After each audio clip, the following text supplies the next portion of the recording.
नौकरी की आस में मैं घर से जब भी जाता था, बेकारी का विचलन मुझको बार बार सताता था। थक हार कर घर पर आता, तुझको अपने समीप पाता।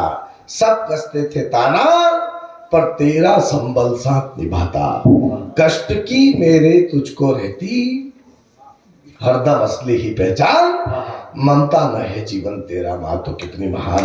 और बच्चा बड़ा हो गया। कुछ बच्चे ऐसे भी होते हैं जो शादी के बाद बदल जाते हैं। एक बंद उनके लिए भी लिखा कि शादी करके बहू तलाशी, शादी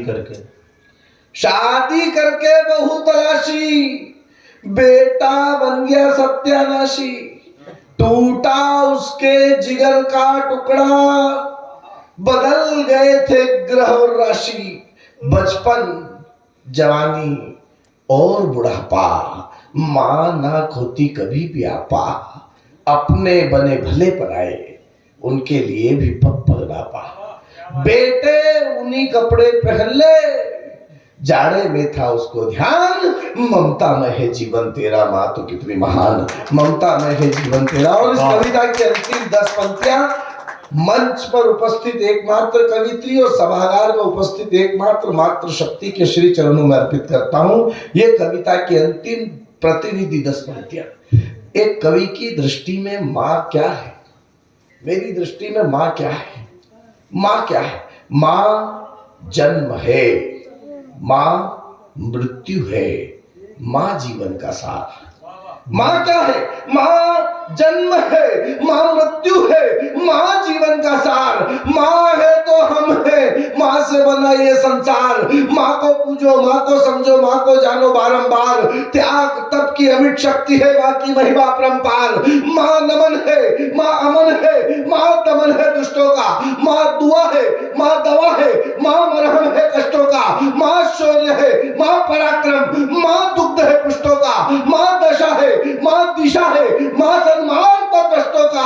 माँ ममता है, माँ समता है, माँ विधाता हम सबकी। माँ विधि है, माँ विधा है, माँ संविधा सब तब की। माँ कौशल्या, माँ यशोदा, माँ देव की सी होती है, और वसुधा का चीर कलेजा माँ सीता बन सोती है।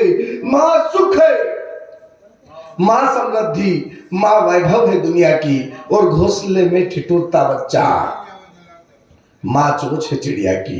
माँ धरती है, माँ अंबर है, माँ जग जननी कहलाती है। माँ शेरनी बनकर रक्षक शेर को दूर भगाती है। माँ गर्जना, माँ सर्जना, माँ उद्घोष नारों की। माँ तलवार है, माँ भाला है, माँ है ढाल वारों की। माँ विश्वास है, माँ शांति है, और माँ माथे का चंदन है।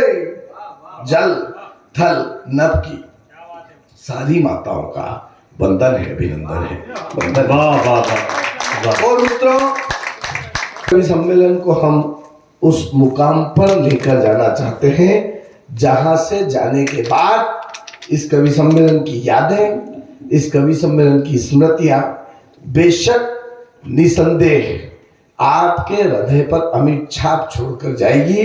क्योंकि इस मंच के ही नहीं, इस देश के ही नहीं, अपितु इस संपूर्ण ब्रह्मांड के न केवल कद काठी काया में ऊंचे, अपितु अपनी कविताओं में भी ऊंचे, अपनी कविताओं के तेवर में भी ऊंचे।